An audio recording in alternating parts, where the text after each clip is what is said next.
첫 출근 날, 실수로 회장님 전용 엘리베이터에 탔습니다.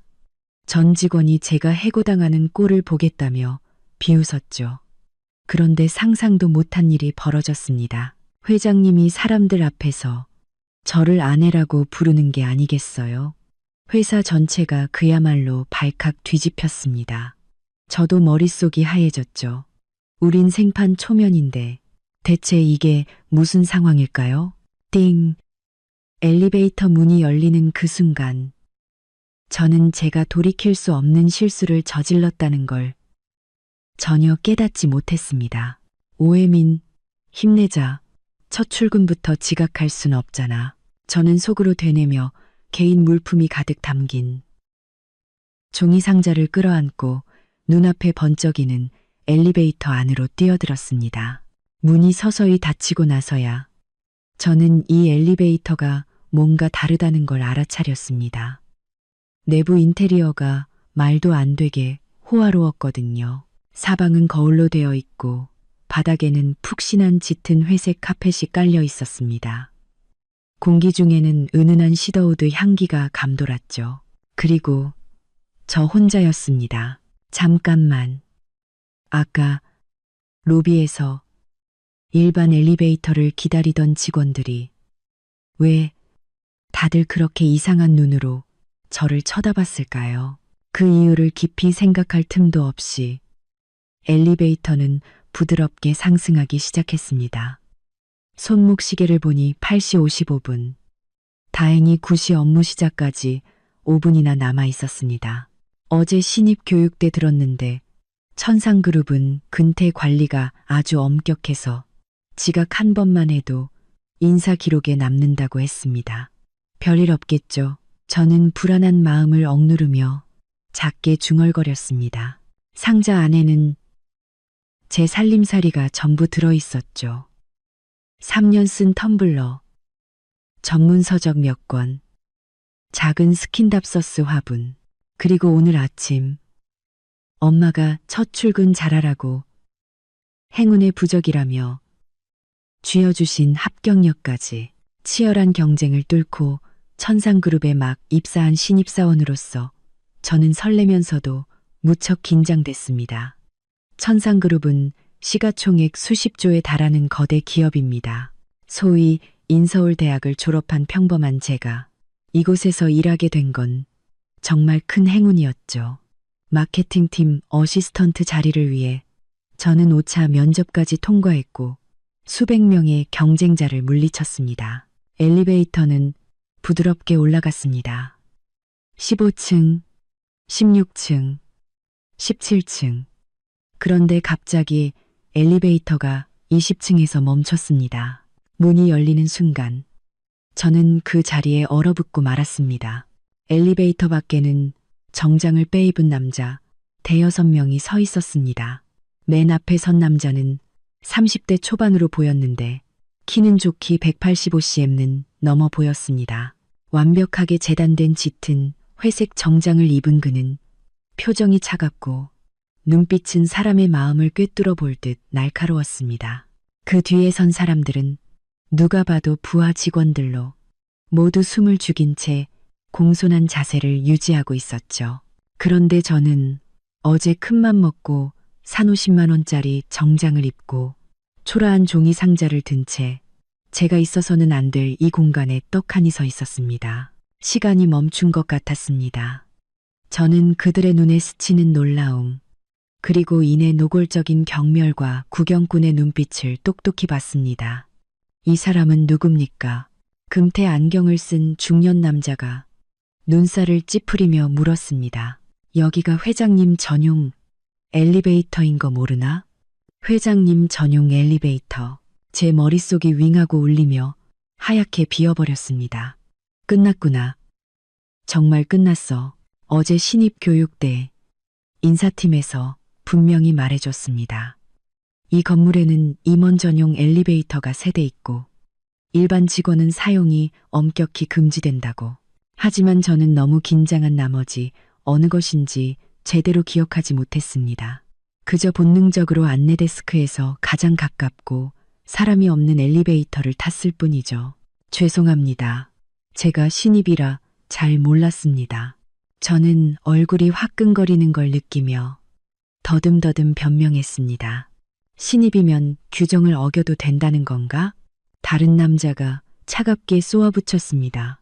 요즘 젊은 것들은 기본이 안 되어 있어. 종이 상자를 쥔 제 손마디가 하얗게 질렸습니다. 쥐구멍에라도 숨고 싶었습니다. 그리고 그들 가운데 서 있던 남자. 천상그룹의 회장 권희철은 그저 차갑게 저를 바라볼 뿐이었습니다. 그 시선은 얼음장 같아서 제 살을 내는 듯 했습니다. 그에 대한 소문은 면접을 준비하며 익히 들어왔습니다. 28세의 가업을 물려받아 3년 만에 그룹의 순이익을 2배로 늘린 입지전적인 인물.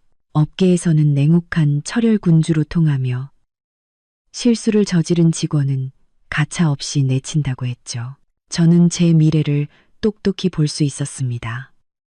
입사 첫날 해고당하고 회사 전체의 웃음거리가 되는 미래를요. 저를 위해 투잡까지 뛰시며 뒷바라지해 주신 엄마는 얼마나 실망하실까요? 일찍 아버지를 여의고 엄마는 모든 희망을 제게 걸고 계셨습니다. 천상그룹에 입사했다고 부러워하던 동기들은 또 어떻고요? 회장님, 바로 조치하겠습니다. 인덴 어럭세만 금태 안경의 남자가 한 걸음 나서며 제게 엄하게 물었습니다. 어느 부서 소속이지? 사원증은? 저 오늘 첫 출근이라 아직 사원증이. 제 목소리는 거의 들리지 않을 정도로 작았습니다. 마케팅팀 오혜민입니다. 오혜민, 권희천이 갑자기 입을 열었습니다. 목소리는 낮고 매력적이었죠. 그는 한 걸음 앞으로 다가왔습니다. 그에게서 풍기는 은은한 향수와 시더우드 향이 코끝을 스쳤습니다. 그의 시선이 제 얼굴에 머물렀습니다. 그 눈빛은 이상했습니다. 단순히 저를 훑어보는 게 아니라 무언가를 확인하는 듯한, 그리고 모두가 지켜보는 가운데 그는 모두를 경악하게 할 행동을 했습니다. 그는 긴 손가락을 뻗어 제 이마에 흘러내린 머리카락을 부드럽게 쓸어 넘겼습니다. 마치 수천 번은 해본 듯 자연스러운 몸짓이었죠. 그리고는 크지 않지만 20층 전체에 울릴 만큼 또렷한 목소리로 말했습니다. 여보, 여기서 뭐해? 공기가 순간 얼어붙었습니다. 아니, 이 건물 전체의 시간이 3초간 멈췄다고 해도 과언이 아닐 겁니다. 여보, 저는 눈을 동그랗게 뜨고 눈앞에 이 잘생겼지만 완전히 낯선 얼굴을 쳐다봤습니다. 머릿속이 완전히 정지했습니다. 꿈을 꾸고 있는 걸까요? 아니면 스트레스가 너무 심해서 헛것이 보이는 걸까요? 보여? 저는 그 단어를 되뇌었습니다. 목소리가 떨려 나왔죠. 주변 사람들의 표정은 그야말로 장관이었습니다. 금태 안경 남자는 입을 떡 벌려 달걀 하나는 들어갈 것 같았고, 방금 전까지 저를 비웃던 남자는 얼굴이 새하얗게 질렸습니다. 다른 사람들은 내가 지금 뭘 들은 거지 하는 표정으로 충격에 빠져 있었죠.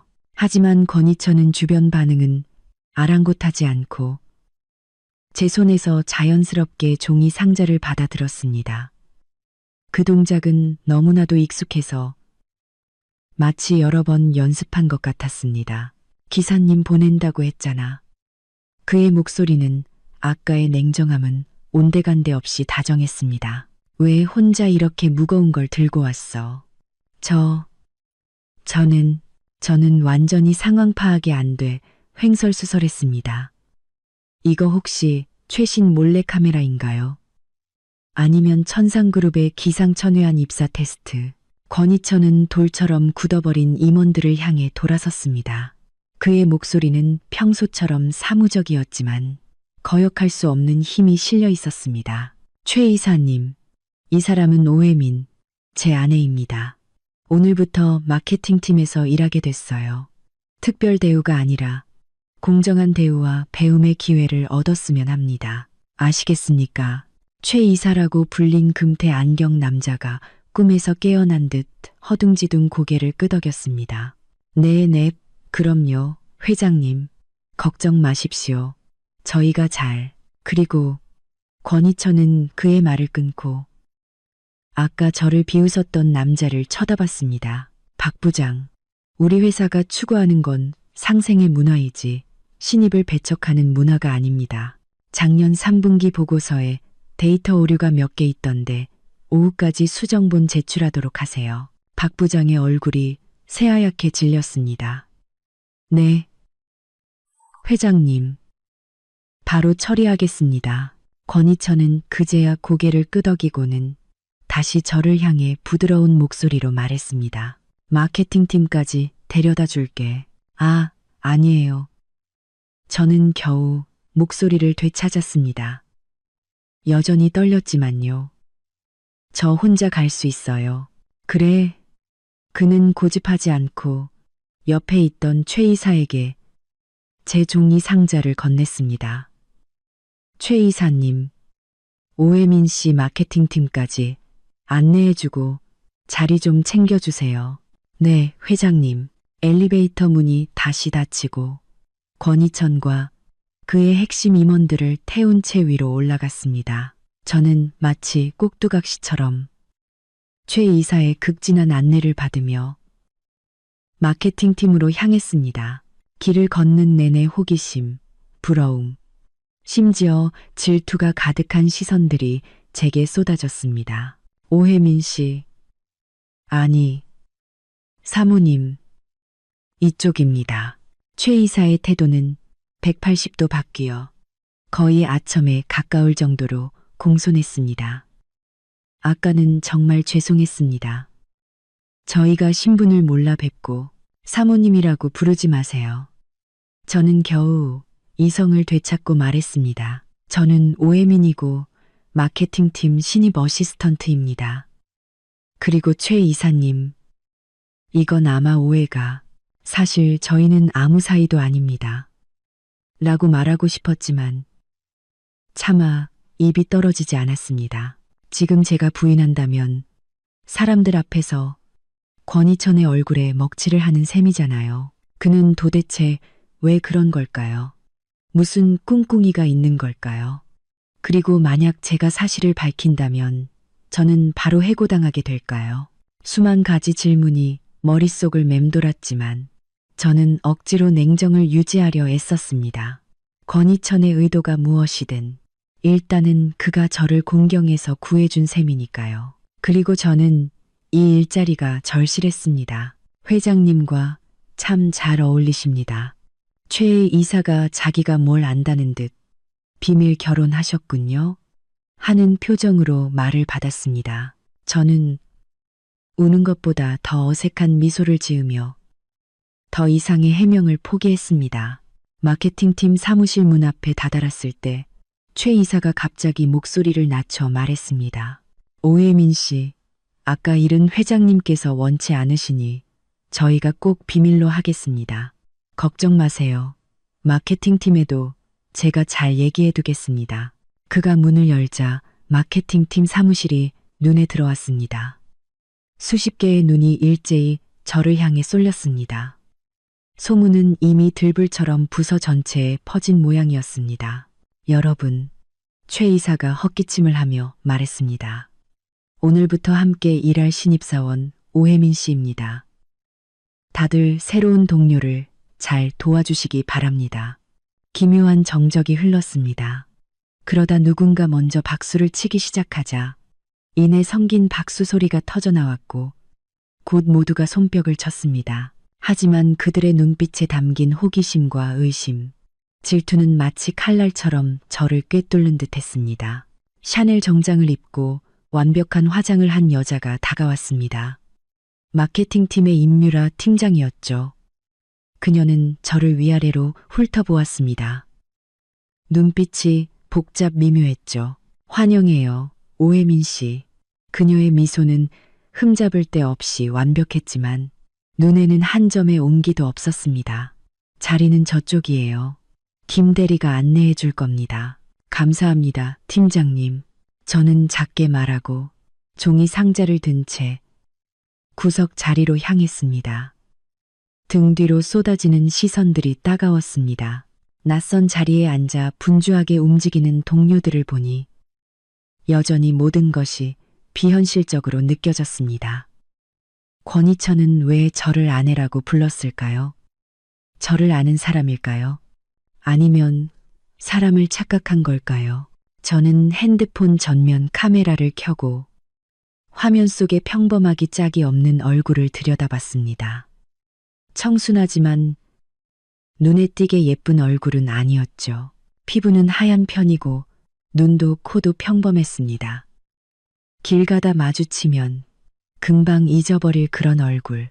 이런 제가 어떻게 전설 속의 인물 같은 권희천과 엮일 수 있었을까요? 혹시 끔찍한 생각이 머릿속을 스쳤습니다. 어쩌면 이건 치밀하게 계획된 음모일지도 모른다고. 혹은 권희천에게 남들에게 말 못할 비밀이 있고 제가 우연히 그 계획의 일부가 되어버린 건 아닐까요? 저는 고개를 저어 이 터무니없는 생각들을 떨쳐내려 애썼습니다. 그냥 사람을 착각한 걸 거야. 곧 그가 사실을 밝히겠지. 하지만 마음 한구석에서 작은 목소리가 물었습니다. 정말 사람을 착각한 거라면 어떻게 내 이름 오혜민을 정확히 불렀을까? 오혜민 씨, 팀장님이 사무실로 오시랍니다. 한 동료가 제 파티션을 노크하며 말했습니다. 그의 눈에는 호기심이 가득했죠. 저는 심호흡을 하고 일어섰습니다. 앞으로 무슨 일이 닥치든 제게는 물러설 곳이 없었습니다. 이 일자리는 제게 너무나도 소중했고 어떻게든 버텨내야 했습니다. 그리고 저를 여보라고 부른 그 남자는 대체 무슨 속셈일까요? 임유라 팀장의 사무실 문을 두드릴 때 제 심장은 북처럼 울렸습니다. 들어오세요. 두꺼운 나무 문 너머로 감정이 섞이지 않은 목소리가 들려왔습니다. 문을 열고 들어가니 임유라 팀장은 통유리창 앞에 서서 저를 등지고 있었습니다. 우아하고 꼿꼿한 실루엣이었죠. 사무실은 그녀처럼 간결하고 고급스러웠고 범접할 수 없는 아우라를 풍겼습니다. 팀장님 부르셨어요.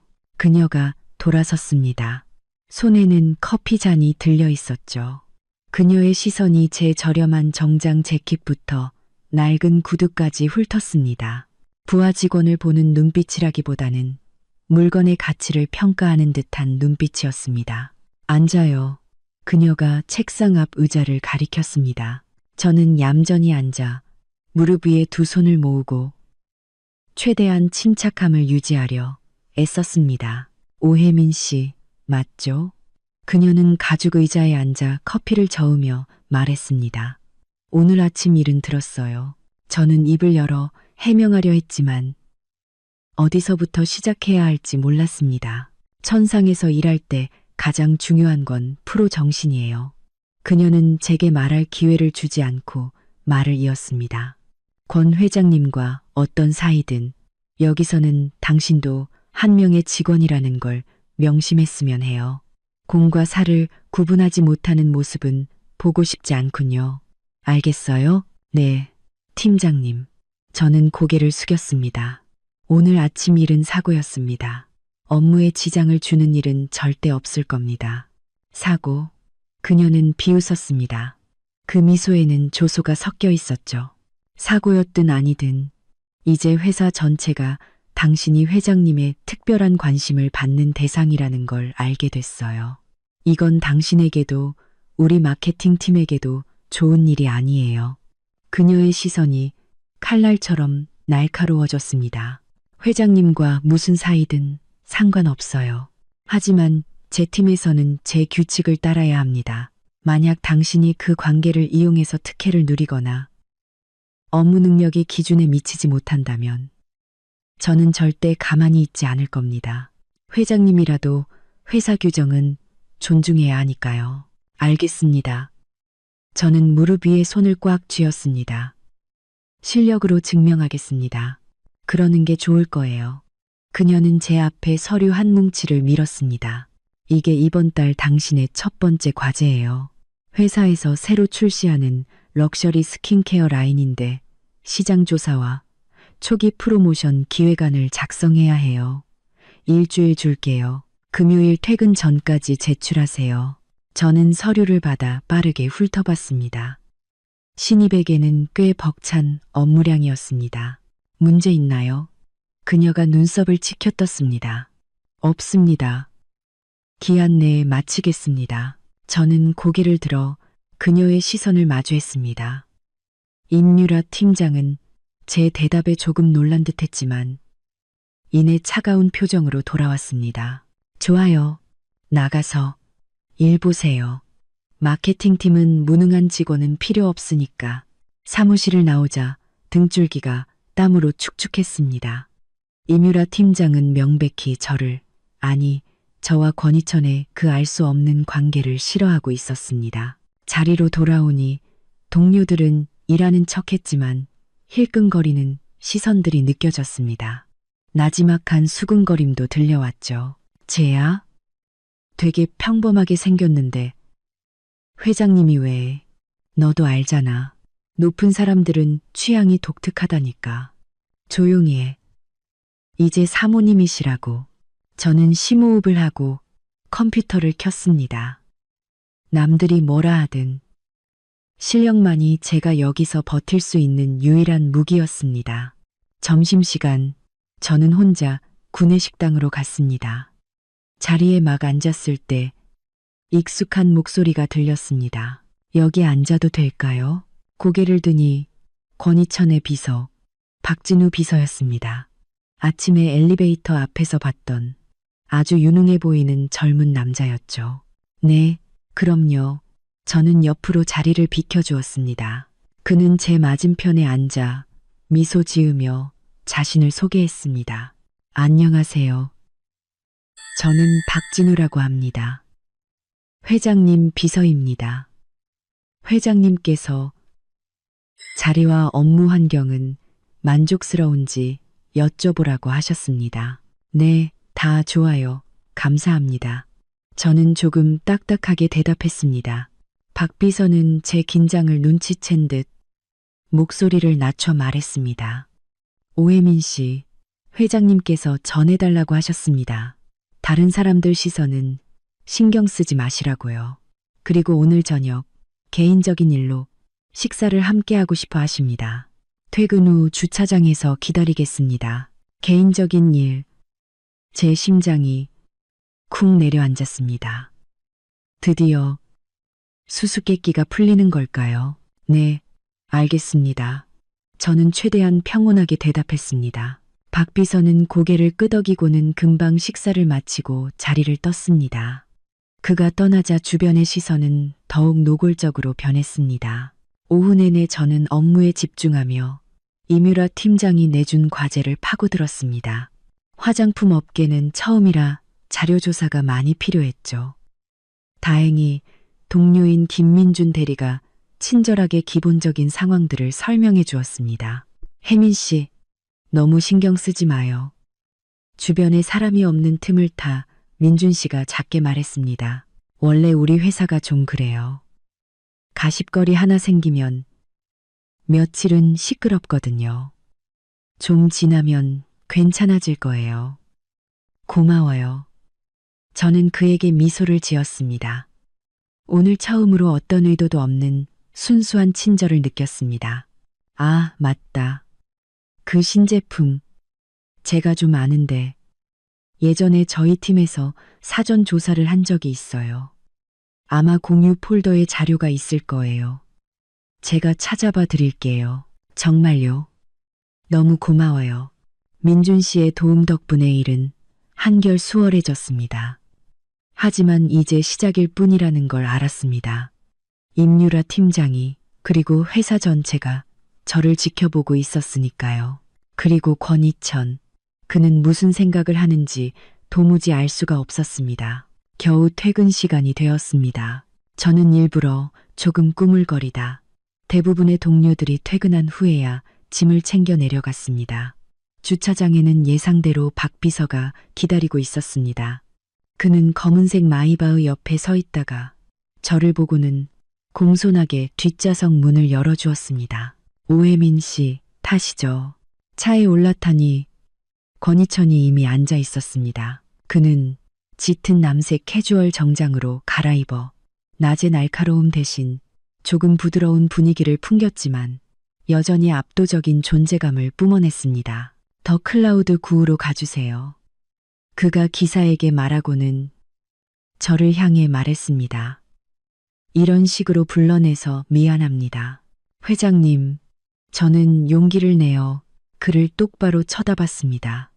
얘기 좀 해야겠습니다. 오늘 아침 일 말입니다. 오늘 아침 일 덕분에 곤란한 상황은 면했지 않습니까? 그가 제 말을 끊었습니다. 목소리는 평온했죠. 네, 감사하게 생각합니다.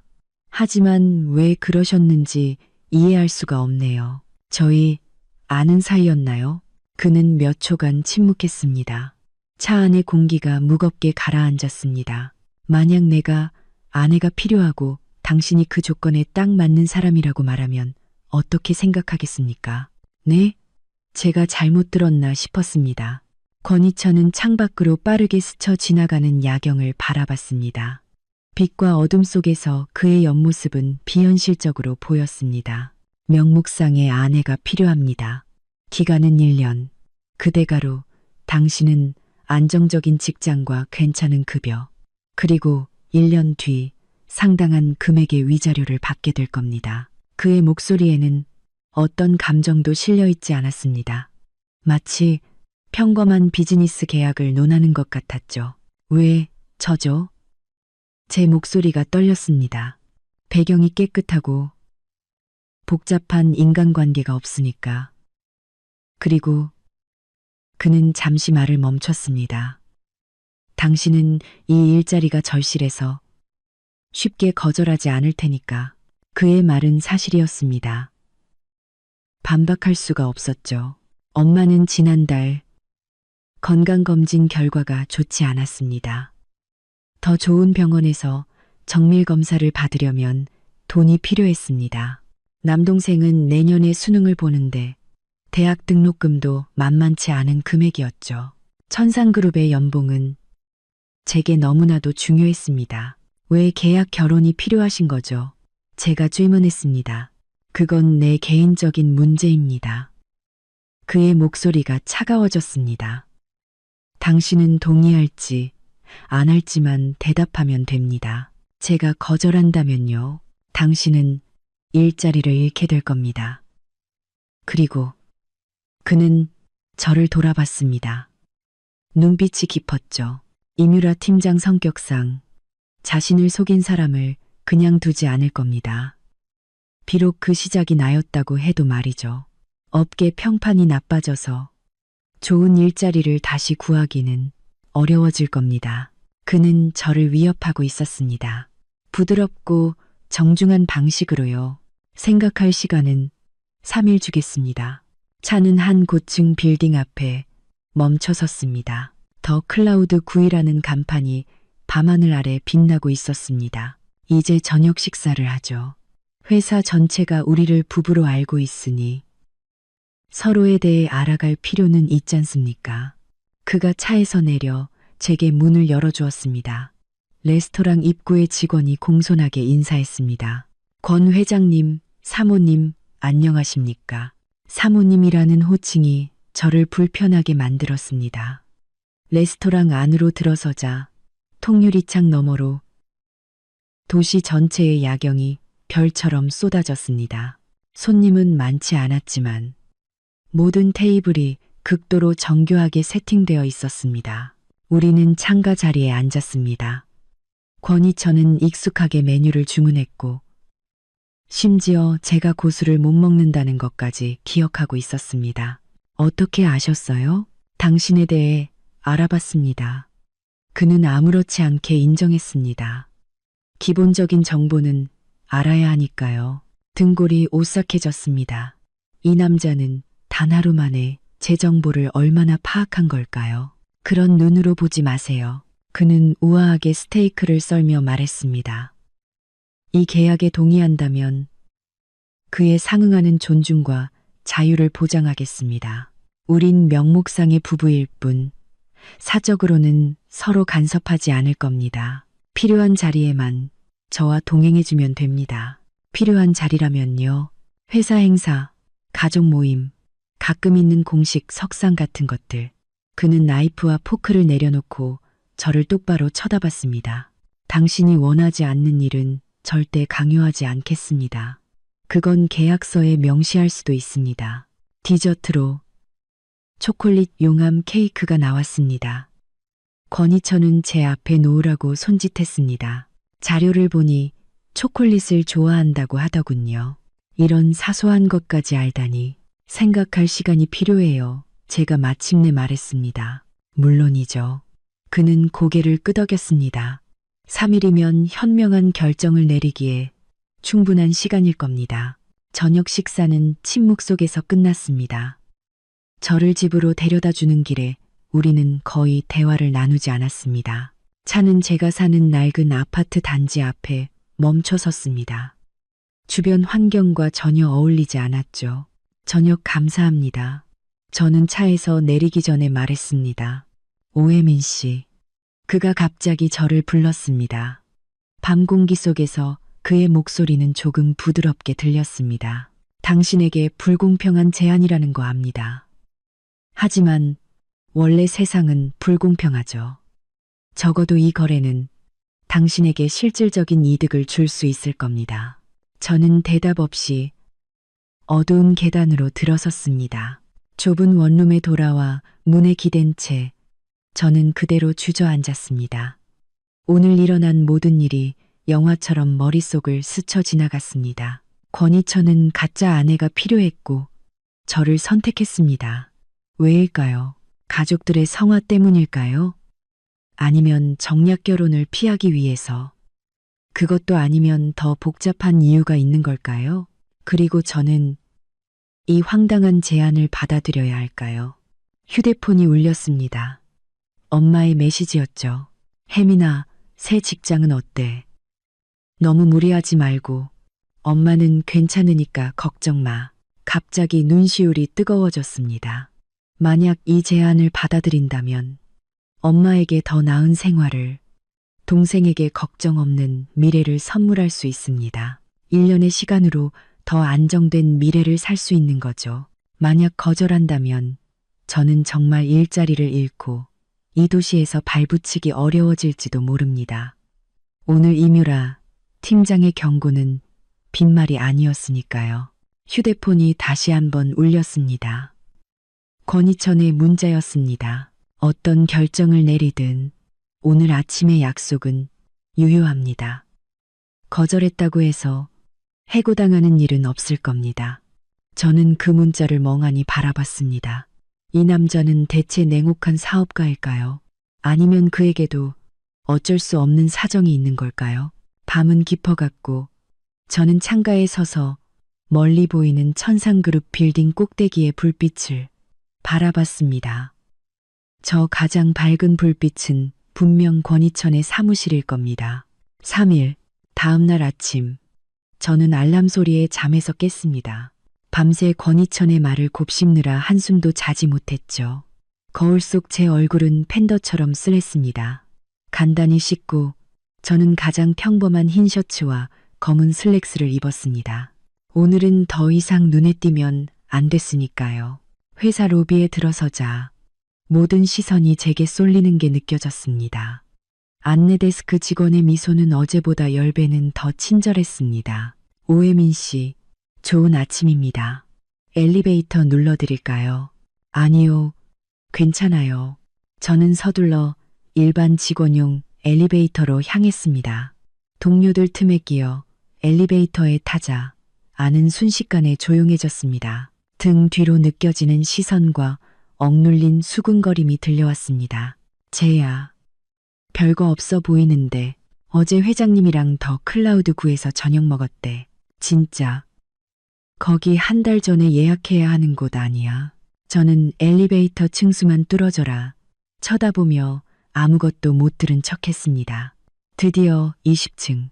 저는 거의 도망치듯 엘리베이터에서 내렸습니다. 마케팅팀 사무실도 상황은 마찬가지였습니다. 제가 들어서는 순간 시끄럽던 사무실이 잠시 조용해졌다가 이내 키보드 소리, 전화벨 소리, 일부러 키운 듯한 대화 소리들로 다시 채워졌습니다. 하지만 시선들은 여전히 저를 따라다녔죠. 오혜민 씨, 잠깐 봅시다. 임유라 팀장이 사무실 문 앞에서 무표정하게 저를 불렀습니다. 저는 그녀를 따라 사무실로 들어갔습니다. 앉아요.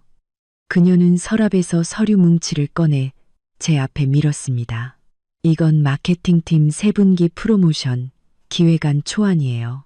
오늘 중으로 다 읽고 분석 보고서 제출하세요. 서류는 좋게 50페이지는 넘어 보였습니다. 오늘 중으로요. 제가 되물었습니다. 어려워요? 그녀가 눈썹을 치켜떴습니다. 회장님께서 공정한 대우와 배움의 기회를 주라고 하셨잖아요. 이게 우리 팀이 신입을 대하는 방식이에요. 높은 기준, 엄격한 요구. 그녀는 공정한이라는 단어에 힘을 주었습니다. 아닙니다. 오늘 중으로 마치겠습니다. 저는 서류를 꽉 쥐었습니다. 좋아요.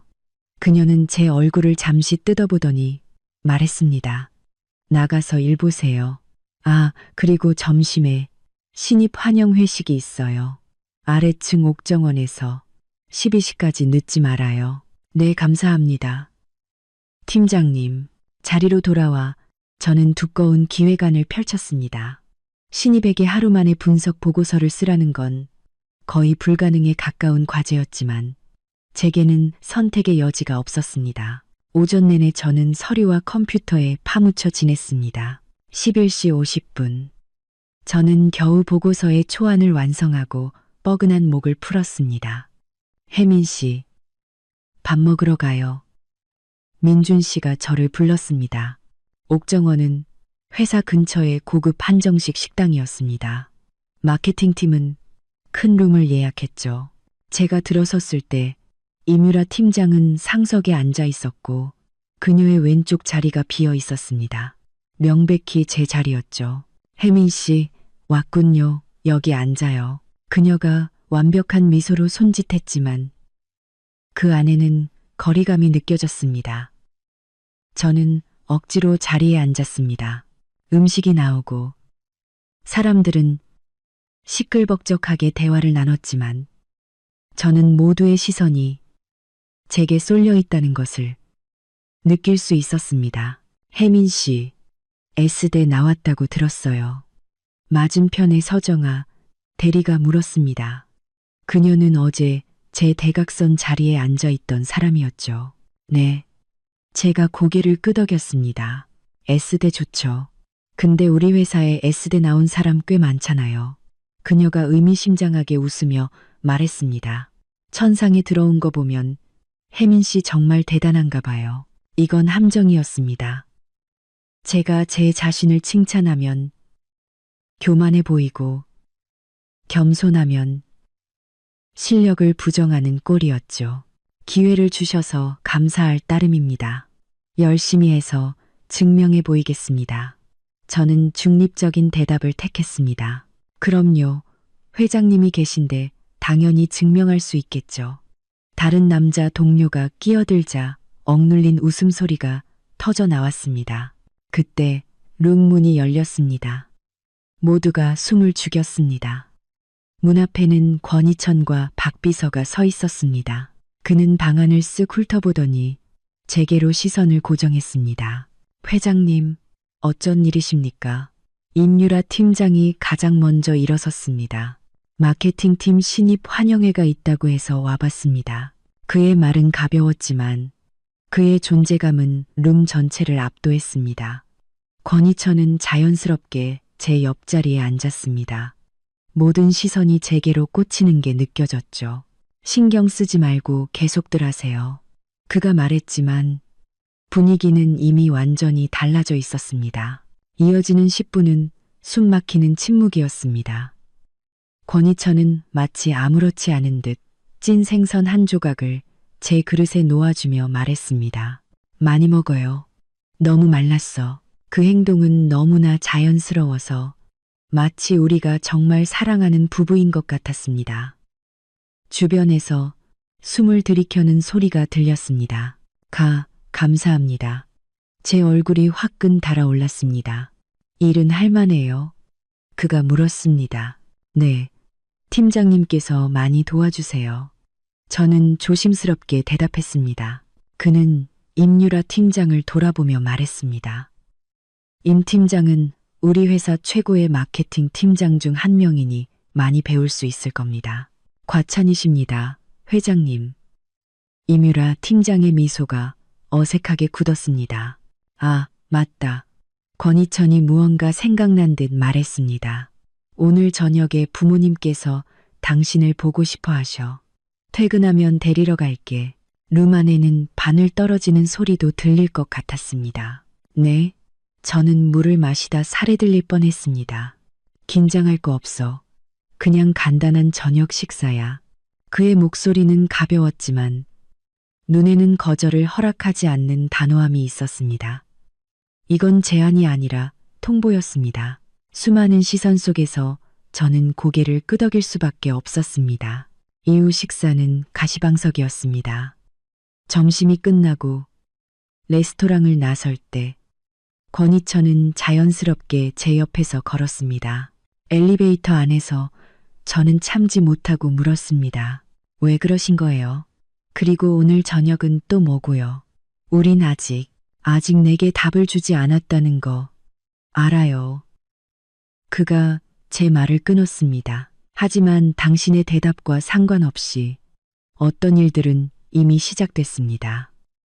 부모님께서 뉴스를 보셨거든요. 뉴스요?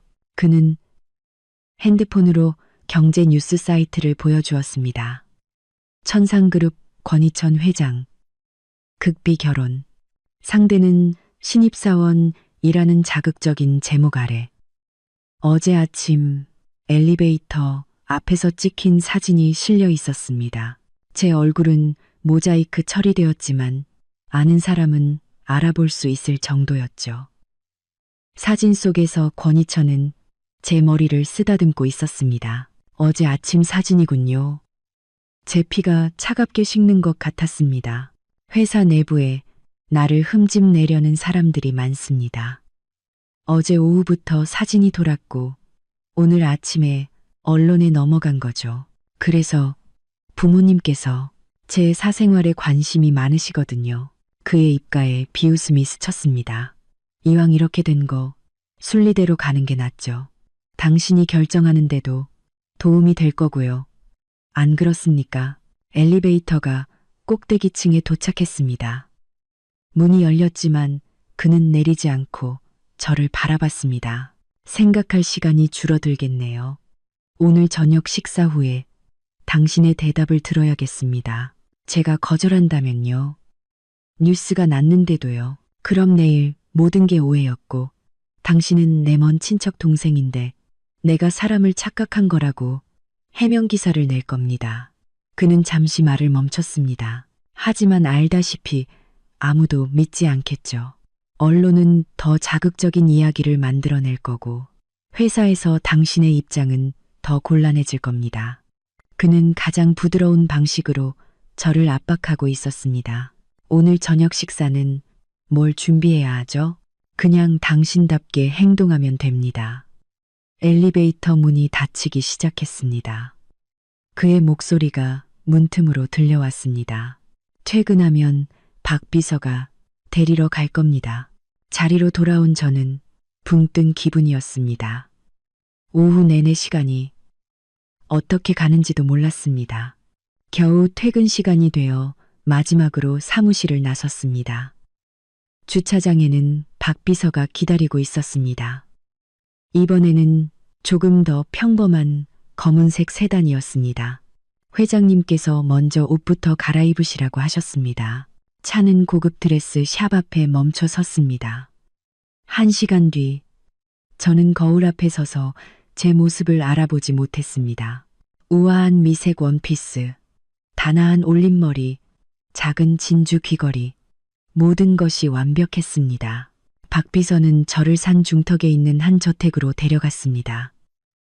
철문이 열리고 차는 은행나무가 늘어선 길을 따라 들어갔습니다. 거실에는 권희천이 이미 기다리고 있었습니다. 왔어? 그가 다가와 자연스럽게 제 손을 잡았습니다. 그의 손은 따뜻하고 단단했죠. 제가 손을 빼려 하자 그가 더 꽉 잡았습니다. 긴장하지 마. 그가 속삭이더니 목소리를 높여 말했습니다. 아버지, 어머니, 혜민 씨 왔습니다. 계단에서 중년 부부가 내려왔습니다. 아버님은 인자한 인상이었고 어머님은 우아하고 아름다웠습니다. 두 분의 얼굴에는 온화한 미소가 걸려 있었지만 그 미소 뒤에 숨겨진 날카로운 시선이 느껴졌습니다. 아버님, 어머님, 안녕하세요. 오혜민입니다. 제가 공손하게 인사했습니다. 그래. 어서 와 앉으렴.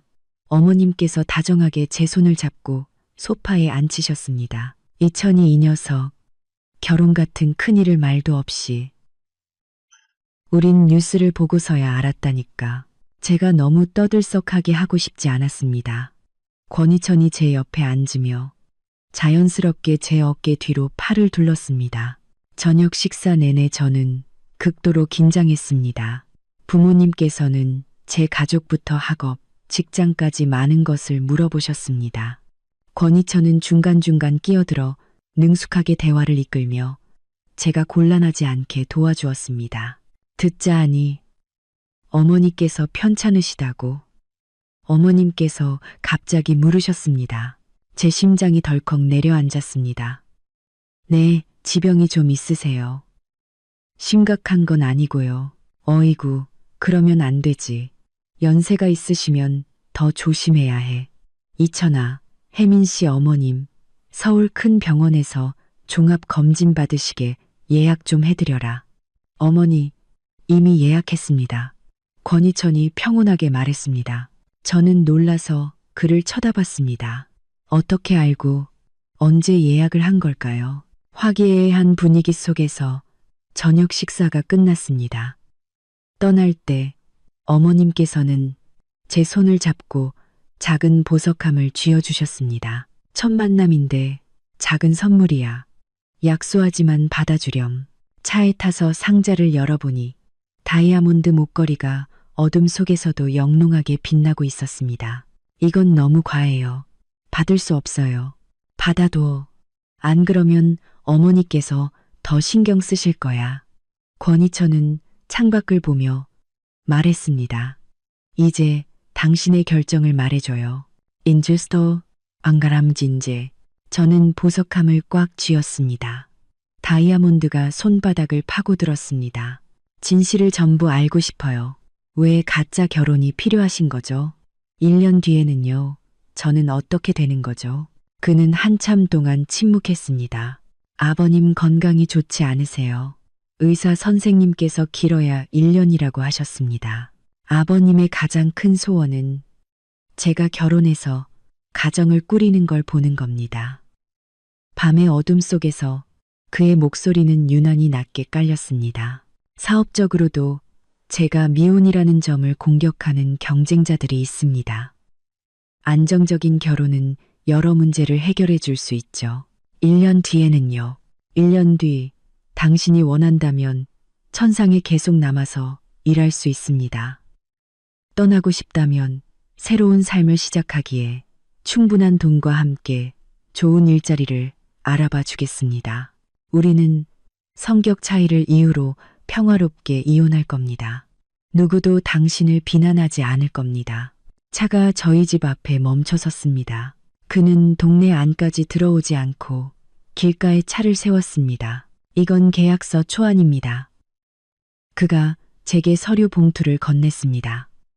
가져가서 읽어보고 내일 답을 주세요. 저는 떨리는 손으로 서류를 받았습니다.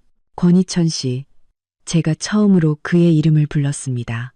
제가 거절하면 정말 저를 사촌 동생이라고 발표하실 건가요? 그가 저를 돌아봤습니다.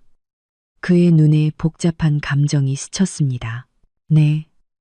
하지만 당신이 그 길을 선택하지 않았으면 좋겠습니다. 그건 당신에게도 나에게도 좋지 않은 길이니까요. 저는 차문을 열고 내리기 전에 그를 돌아봤습니다. 왜 저를 선택하셨어요? 단순히 제 배경이 깨끗해서요. 밤의 어둠 속에서 그의 옆모습은 조각 같았습니다. 그리고 당신이 면접 때 자신의 가장 큰 장점은 끈기라고 말했기 때문입니다. 저는 1년을 버텨줄 사람이 필요했으니까요. 저는 차문을 닫고 검은 세단이 밤속으로 사라지는 것을 지켜봤습니다. 집에 돌아와 서류를 펼쳤습니다. 계약 내용은 아주 상세했습니다. 1년간의 명목상 부부 관계, 필요한 공식 석상 및 가족 모임 동행, 그는 제게 매달 0만 원의 활동비와 1년 뒤 50억 원의 위자료를 지급할 것이라고 적혀 있었습니다. 기간 동안 사생활은 서로 간섭하지 않지만 가족들 앞에서는 사랑하는 부부처럼 행동해야 한다는 조항도 있었죠. 50억, 그 숫자에 심장이 거세게 뛰었습니다. 이 돈이면 엄마를 최고의 병원으로 모실 수 있고 동생의 대학 등록금도 작은 집의 계약금도 마련할 수 있었습니다. 하지만 그 대가는 1년 동안 낯선 남자를 사랑하는 척하며 거짓과 감시 속에서 살아야 한다는 것이었습니다. 휴대폰이 울렸습니다. 엄마의 메시지였죠. 혜민아, 회사에서 건강검진 시켜줬다며. 정말 고마운 회사다. 오늘 병원 다녀왔는데 의사 선생님이 아주 꼼꼼하게 봐주시더라. 다음 주에 결과 나온대. 너는 너무 무리하지 말고 회사에 누가 되지 않게 열심히 해야 한다. 눈시울이 뜨거워졌습니다. 그는 이미 모든 걸 준비해 놓았던 겁니다. 제가 동의하기도 전에요. 저는 창가에 서서 도시의 야경을 바라봤습니다. 멀리 천상그룹 빌딩의 불빛이 여전히 밝았습니다. 어쩌면 인생이란 게 다 거래일지도 모릅니다. 1년의 시간으로 더 확실한 미래를 사는 것. 저는 펜을 들어 계약서 마지막 장에 제 이름을 썼습니다. 민.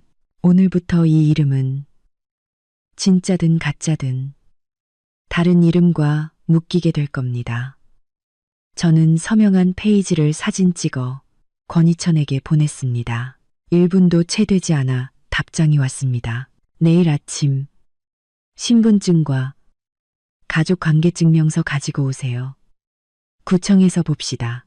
저는 그 문자를 보며 이제 돌이킬 수 없다는 것을 알았습니다. 내일이면 저는 법적으로 권희천의 아내가 됩니다. 아침 6시. 저는 잠에서 깼습니다. 아니, 뜬 눈으로 밤을 새웠다는 게 더 정확하겠죠. 침대 머리맡에는 서명한 계약서와 제 신분증, 서류들이 놓여 있었습니다. 휴대폰이 울렸습니다. 권희천의 문자였죠. 8시 구청에서 봅시다. 박 비서가 갈 겁니다. 저는 차가운 물로 세수하며 정신을 차리려 애썼습니다. 7시 반, 박 비서가 아파트 앞에 와 있었습니다. 그는 저를 구청으로 데려갔습니다. 서울 중심가가 아닌 조금 한적한 서부의 한 구청이었죠. 회장님께서 안에서 기다리고 계십니다. 박 비서가 제게 마스크와 선글라스를 건넸습니다. 혹시 모르니 쓰시는 게 좋겠습니다. 저는 얼굴의 반을 가리고 안으로 들어갔습니다. 구청 안은 한산했고 권희천이 구석에서 저를 기다리고 있었습니다. 그도 가벼운 변장을 하고 있었지만 특유의 아우라는 감출 수 없었죠. 왔어요? 그가 다가와 자연스럽게 제 손을 잡았습니다. 그의 손은 따뜻했지만 제 손은 얼음장처럼 차가웠습니다. 긴장하지 마요. 그가 속삭이고는 직원에게 말했습니다. 혼인 신고하러 왔습니다. 서류를 작성하고 선서를 하고 사진을 찍었습니다. 사진사가 2분. 좀 더 가까이 붙어서 웃어주세요라고 말했을 때 권희천은 자연스럽게 제 어깨를 감쌌습니다. 플래시가 터지는 순간 저는 꼭두각시가 된 기분이었습니다. 축하합니다. 2분. 혼인관계 증명서입니다. 직원이 우리에게 붉은 표지의 증서를 건넸습니다. 아내는 방금 찍은 행복한 신혼부부처럼 웃고 있는 우리 둘의 사진이 있었습니다. 구청 밖으로 나오자 햇살이 눈부셨습니다. 이거 껴요. 권희천이 제게 반지를 건넸습니다. 디자인은 단순했지만 다이아몬드는 정교하게 세공되어 있었죠. 결혼 반지, 연극은 제대로 해야죠. 저는 망설이다 반지를 받아 무명지에 꼈습니다. 제 손가락에 꼭 맞았습니다. 제 사이즈는 어떻게? 그날 레스토랑에서 물컵 잡는 거 보고 알았어요. 그의 세심함에 조금 놀랐습니다. 그도 같은 디자인의 반지를 꼈습니다. 그리고는 자연스럽게 제 손을 잡았죠. 가요. 회사에 데려다 줄게요. 오늘부터 우리는 서로에게 익숙해져야 합니다. 차에 타자 그가 말했습니다. 계약서에 추가할 내용이 좀 있습니다.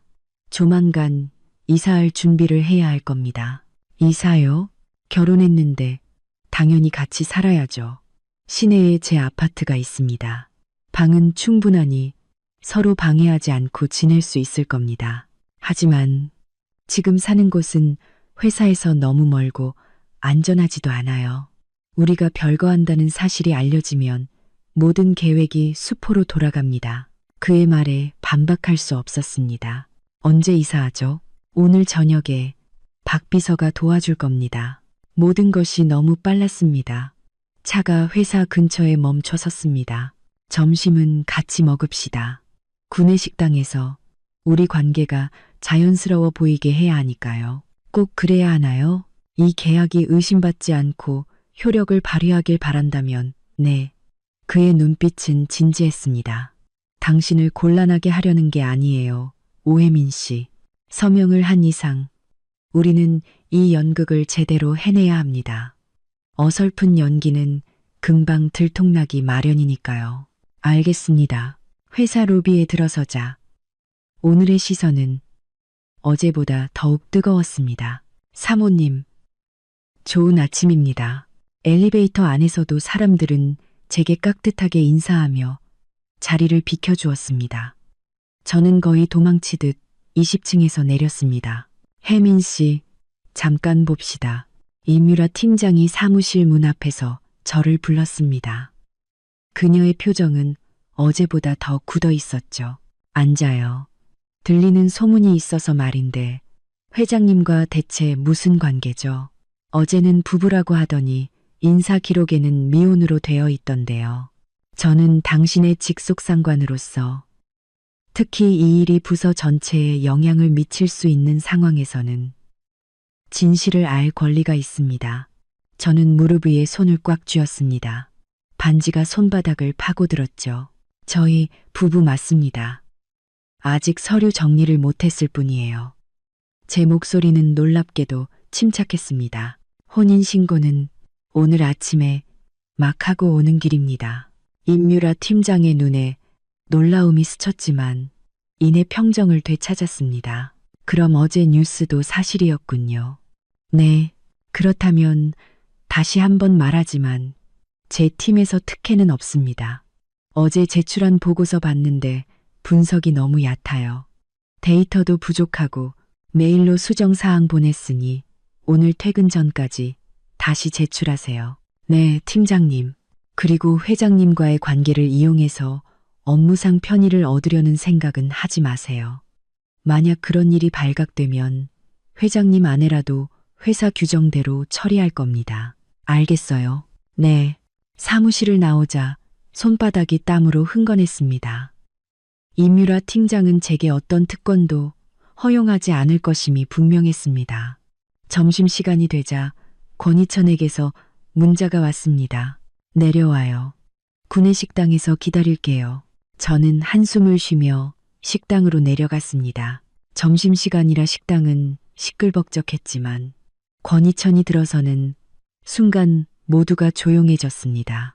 그는 제게 다가와 식판을 받아들고 물었습니다. 뭐 먹고 싶어요? 아무거나요. 여기 제육볶음이 맛있는데 단짠단짠한 거 좋아하잖아요. 그가 자연스럽게 말하고는 배식 코너에 주문했습니다. 그가 제 식성을 어떻게 아는 걸까요? 또 조사한 걸까요? 우리는 창가 자리에 앉았습니다. 식당의 모든 시선이 우리에게 쏠렸습니다. 신경 쓰지 마요. 익숙해지면 괜찮을 겁니다. 권희천이 제게 수저를 건네며 말했습니다. 말이야 쉽죠. 제가 작게 투덜거렸습니다. 그가 희미하게 웃었습니다. 그 미소에 그의 날카로운 인상이 조금 부드러워졌습니다. 사실 나도 익숙하지 않아요. 하지만 해야만 하는 일들이 있죠. 저는 그를 쳐다봤습니다. 그의 눈가에 옅은 피로가 서려 있었습니다. 어제 잘 못 주무셨어요? 말을 뱉고 나서야 후회했습니다. 너무 사적인 질문이었으니까요. 처리할 일이 좀 있었습니다. 계약서는 다 읽어봤어요? 네, 궁금한 게 있는데요. 말해요. 계약서에 필요한 경우에 사랑하는 부부처럼 보여야 한다고 되어 있는데 회사도 그 필요한 경우에 포함되나요? 포함되죠. 하지만 적당히. 그가 제 그릇에 제육볶음을 덜어주며 말했습니다. 지금처럼 같이 점심 먹고 가끔 같이 출퇴근하는 정도면 충분해요. 굳이 애정 행각을 버릴 필요는 없어요. 오히려 부자연스러워 보이니까. 점심 식사 후 엘리베이터 앞에서 임유라 팀장과 마주쳤습니다. 권 회장님, 혜민 씨. 그녀가 미소 지으며 인사했지만 눈빛은 날카로웠습니다. 임 팀장, 권희천이 고개를 끄덕였습니다. 혜민 씨가 아직 신입이라 배울 게 많을 테니 잘 좀 부탁합니다. 걱정 마십시오. 차별 없이 대하겠습니다. 그녀는 마지막 단어에 힘을 주었습니다. 엘리베이터 문이 닫히자 권희천이 말했습니다.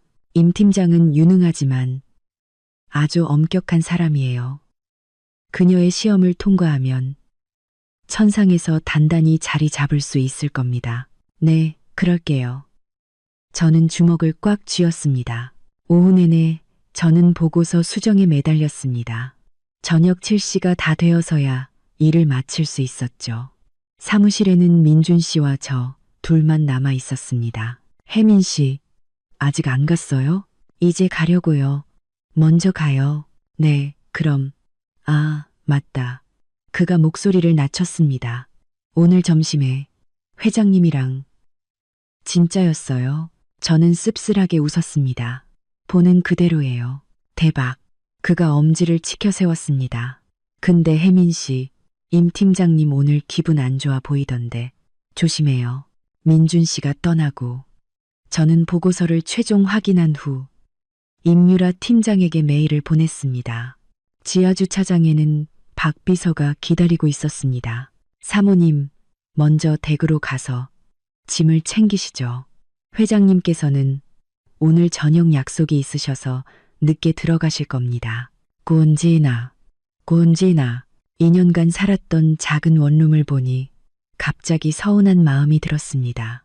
초라하지만 모든 물건에 제 추억이 담겨 있었으니까요. 저는 옷 몇 벌, 책 몇 권, 그리고 엄마와 동생 사진만 챙겼습니다. 차는 시내 중심의 한 고급 아파트 앞에 멈춰 섰습니다. 권희천의 아파트는 꼭대기층 전체를 사용하고 있었습니다. 내일 지문 등록해드리겠습니다. 사모님 방은 왼쪽, 회장님 방은 오른쪽입니다. 냉장고에 음식이 준비되어 있으니 필요하시면 언제든 제게 연락 주세요. 박 비서가 설명했습니다. 아파트는 아주 넓고 흑백톤의 모던한 인테리어로 꾸며져 있었습니다. 마치 모델하우스처럼 사람 사는 흔적이 거의 없었죠. 박 비서가 떠나고 텅 빈 거실에 혼자 서 있자 낯뜸과 외로움이 밀려왔습니다. 여기가 앞으로 1년 동안 내 집이라고? 제 방은 아주 넓고 창밖으로는 화려한 야경이 펼쳐졌습니다. 옷장에는 태그도 떼지 않은 새 잠옷과 실내복이 걸려 있었습니다. 휴대폰이 울렸습니다. 권희천의 문자였죠. 미안, 약속이 늦어질 것 같아. 냉장고에 음식 있으니 먼저 먹고 있어요. 현관 비밀번호는 1025. 내일 바꿔요. 그의 생일일까요? 냉장고 안에는 반찬통에 담긴 음식들이 있었고 전자레인지 2분이라는 메모가 붙어 있었습니다. 그의 글씨체였습니다. 저는 음식을 데워 거대한 식탁에 혼자 앉아 먹었습니다. 너무 조용해서 제 심장 소리가 들릴 정도였죠. 잠자리에 누웠을 때 엄마에게서 문자가 왔습니다. 혜민아, 새 직장은 적응 잘하고 있지. 엄마 오늘 건강검진 받았는데 의사 선생님이 아주 건강하다고 칭찬하셨어. 걱정 마. 저는 눈시울이 뜨거워져 답장을 보냈습니다. 그럼요. 동료들도 다들 잘해줘요. 엄마, 약 잘 챙겨 드시고 주말에 보러 갈게요. 권희천. 그는 지금 어디서 누구와 함께 있을까요? 저는 고개를 저어 잡생각을 떨쳐냈습니다. 우리는 계약 관계일 뿐 그의 사생활은 나와 상관없어. 얼마나 지났을까. 밖에서 문 열리는 소리가 들렸습니다. 권희천이 돌아온 모양이었습니다. 그는 거실에서 잠시 머물다 오른쪽 방으로 들어갔습니다. 문이 닫히고 다시 정적이 흘렀습니다. 저는 천장을 바라봤습니다. 1년 365일. 이제 겨우 첫날이 지났을 뿐인데 다음 날 아침 저는 낯선 방에서 눈을 떴습니다. 침대 머리맡에는 어제 제가 입고 온 옷 대신 깔끔하게 개어진 새 정장 세트가 놓여 있었습니다. 제 사이즈에 꼭 맞는 이름만 들어본 명품 브랜드의 옷이었습니다. 옆에는 메모가 있었죠. 갈아입을 옷은 옷장에, 아침은 부엌에, 오늘 오전에 회의가 있어서 먼저 나간다. 저녁에는 부모님 댁에서 식사 있으니 6시에 박 비서가 데리러 갈 거야. 권희천, 이 남자는 이런 세세한 것까지 신경 쓰는 사람일까요? 아침 8시 반, 박 비서가 저를 데리러 왔습니다. 사모님, 좋은 아침입니다. 회장님께서 회사까지 모셔다 드리라고 하셨습니다. 고마워요. 근데 앞으로는 저 혼자 다닐게요. 매번 번거롭게 회장님의 뜻입니다. 요즘 같은 때에는 조심하는 게 좋다고 하셨습니다. 그리고 사모님께서 매일 10,000원 지하철로 출근하시는 모습이 보이면 괜한 오해를 살 수도 있고요. 그의 말에 반박할 수가 없었습니다.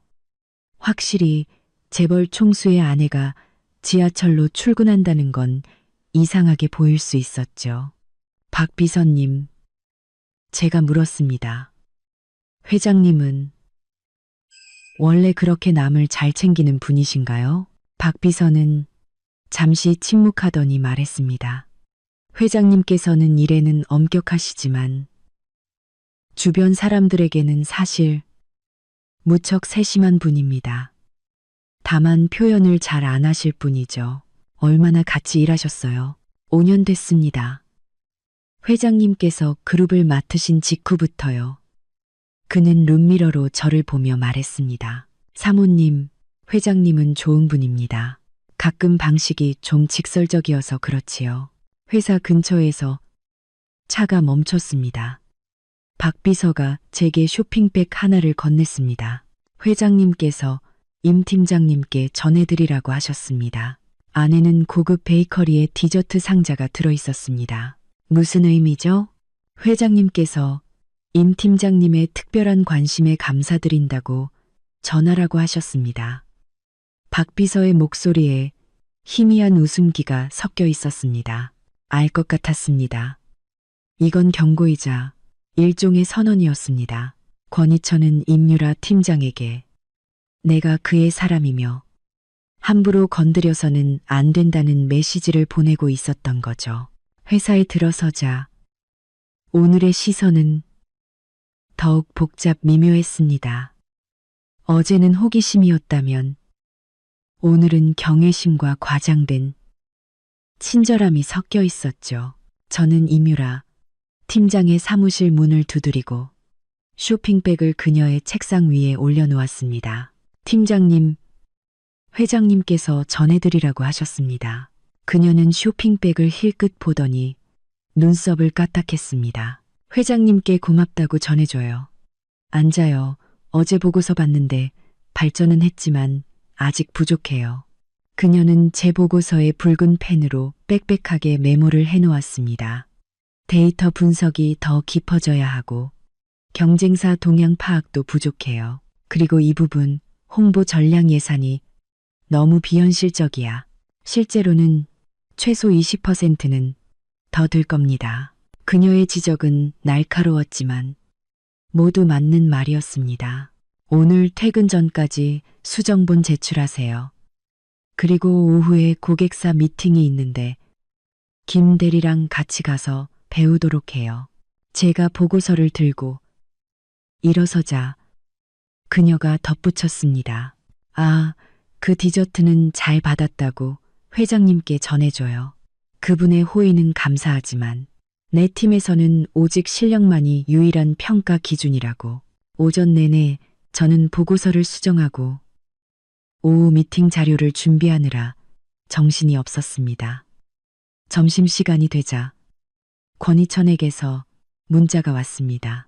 점심에 회의가 길어져 혼자 먹어요. 그의 문자에 저는 안도의 한숨을 쉬었습니다.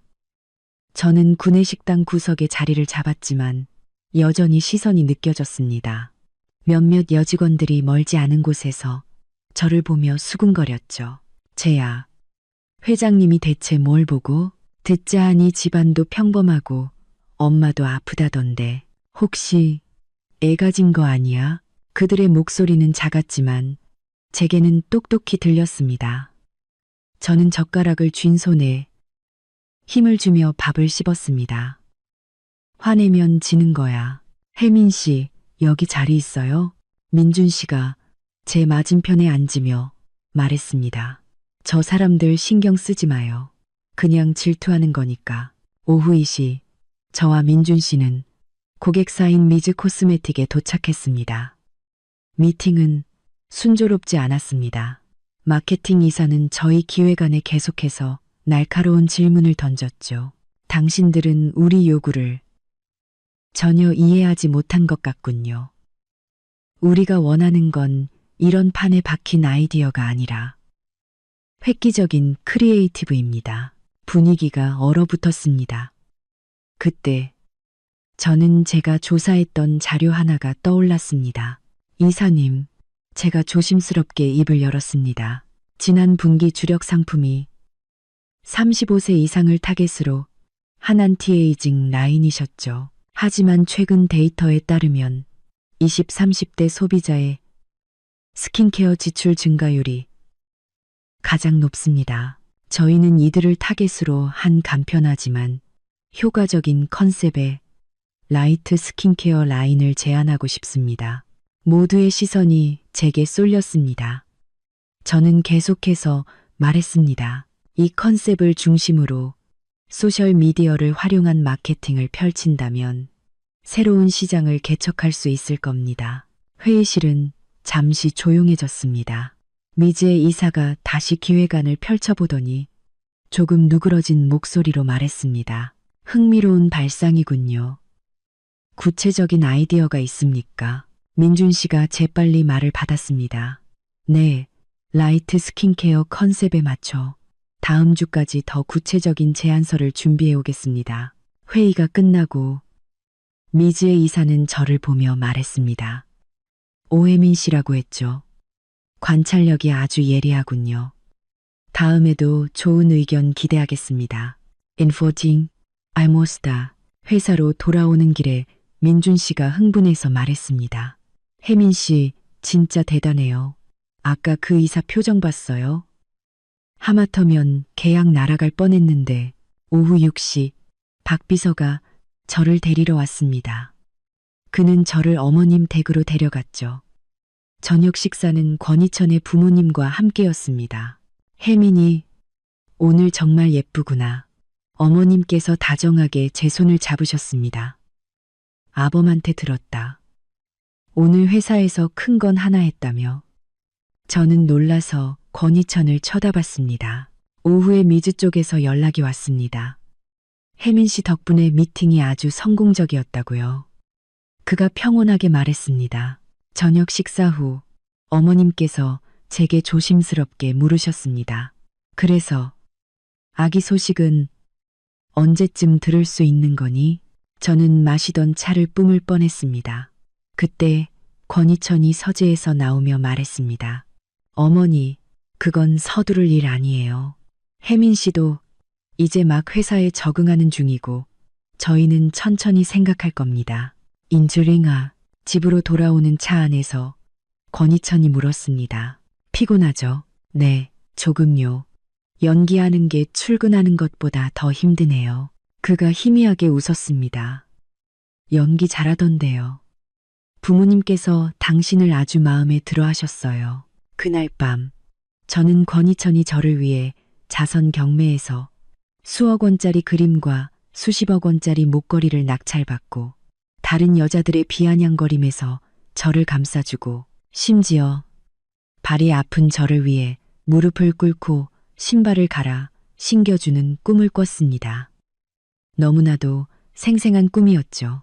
그리고 다음 날 그 꿈은 현실이 되었습니다. 토요일 자선 디너 파티가 열리는 호텔로 가는 차 안에서 권희천이 말했습니다. 긴장하지 말고 그냥 내 옆에만 있어요. 기억해요. 당신은 오늘 밤의 여주인공 중 한 명입니다. 평가받으러 온 사람이 아니에요. 파티장에 들어서자 수많은 시선과 플래시 세례가 쏟아졌습니다. 권희천은 제 허리를 단단히 감싸고 저를 이끌었습니다. 그의 부모님과 인사를 나누고 수많은 사람들을 소개받았습니다. 저는 미소를 띤 채 고개를 끄덕이며 완벽한 사모님을 연기했습니다. 경매가 시작되고 권희천은 제게 마음에 들어요? 라고 묻더니 제가 고개를 끄덕인 8억 원짜리 그림과 제가 예쁘다고 한 20억 원짜리 다이아몬드 목걸이를 차례로 낙찰받았습니다. 사람들은 그의 아내 사랑에 감탄하며 박수를 쳤죠. 이건 그냥 연극의 일부일 뿐이에요. 그가 제 귀에 속삭였습니다. 파티 중간 권희천이 잠시 자리를 비운 사이 몇몇 여자들이 제게 다가와 비아냥거렸습니다. 어머, 사모님. 이천 씨 같은 사람이 왜 평범한 분과 결혼했는지 정말 궁금하네요. 혹시 집안이 어려워서 돈 보고 결혼한 건 아니죠? 제가 뭐라고 대꾸하려던 순간 권희천이 나타나 제 허리를 감싸며 말했습니다. 제 아내를 선택한 건 그녀의 집안이 아니라 그녀 자신 때문입니다. 제 아내에게 무례하게 굴지 마시죠. 원하이두. 그의 차가운 말에 여자들의 얼굴이 굳어졌습니다. 그는 저를 데리고 발코니로 나갔습니다. 고마워요. 제가 말했습니다. 고마워할 거 없어요. 당신은 오늘 아주 잘해줬어요. 비굴하지도 교만하지도 않게 아주 인상 깊었습니다. 그 순간 저는 이 남자가 단지 계약 이행을 위해 저를 돕는 것이 아닐지도 모른다는 생각을 처음으로 했습니다. 파티가 끝나고 발이 아파 힘들어하는 저를 본 권희천은 사람들 앞에서 자연스럽게 무릎을 꿇고 제 하이힐을 벗긴 뒤 미리 준비해온 플랫 슈즈를 신겨주었습니다. 그 다정함에 제 심장이 두근거렸습니다. 이것도 연기의 일부인가요? 집으로 돌아오는 차 안에서 제가 물었습니다. 그는 대답 대신 다음 주에 있을 또 다른 비즈니스 파티에 동행해달라고 말했습니다.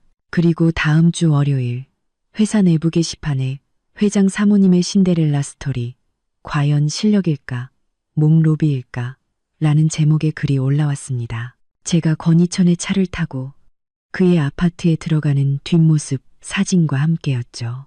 순식간에 저는 회사 전체의 가십거리로 전락했습니다. 설상가상으로 미즈 코스메틱에서는 제 사생활 문제를 거론하며 저를 프로젝트에서 제외해달라고 요청해왔습니다. 저는 모든 것을 잃은 기분이었습니다. 그때 권희천이 저를 찾아왔습니다. 그는 화를 내는 대신 제게 이렇게 말했습니다. 이대로 포기할 겁니까?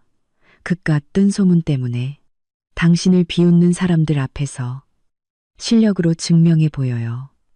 당신이 그 자리에 있을 자격이 있다는 걸. 나는 당신을 믿으니까. 그의 한마디에 저는 다시 일어설 용기를 얻었습니다. 그리고 놀랍게도 미즈 코스메틱에서 다시 연락이 왔습니다.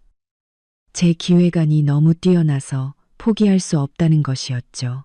다만 프로젝트가 끝날 때까지 제가 대외적으로 나서지 않는다는 조건이 붙었습니다. 저는 그 조건을 받아들였습니다. 이름이 알려지는 것보다 제 아이디어가 실현되는 것이 더 중요했으니까요. 저는 보이지 않는 곳에서 그 누구보다 열심히 일했습니다.